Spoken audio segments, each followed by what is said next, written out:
Parallel. Smartphones. Cell phones, yes. Forgive me. So the thing about cell phones is when you first get on there and you haven't, let's say you're no Wi-Fi on the flight or something, and you land, it can actually be quite stimulating. You get a lot of dopamine. Oh, there's this. Oh, there's that. But very quickly, when you're scrolling on social media, you're no longer getting the novelty, but you're continuing to do it and you almost don't know why you're doing it. At that point, it shifts over to something that's a bit more like an obsessive compulsive behavior, where we can define an obsessive compulsive behavior where the obsession leads to a compulsion. So the obsession is a thought, the compulsion is a behavior, but the acting out of the compulsion merely serves to increase the obsession.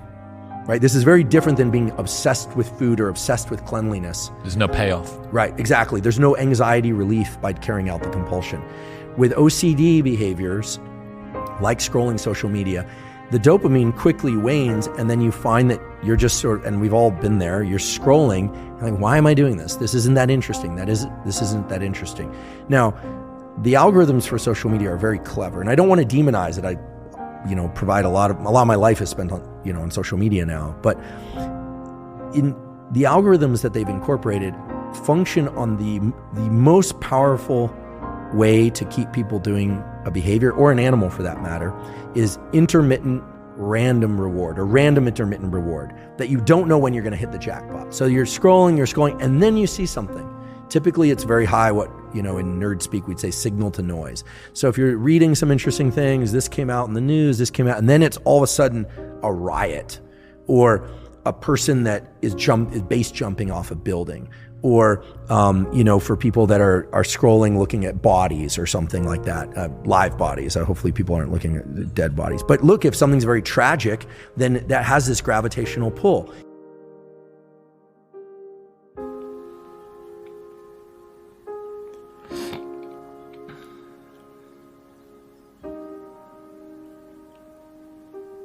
And again, I'm going to make some progress. I'm going to make progress. The next day I'm fapping.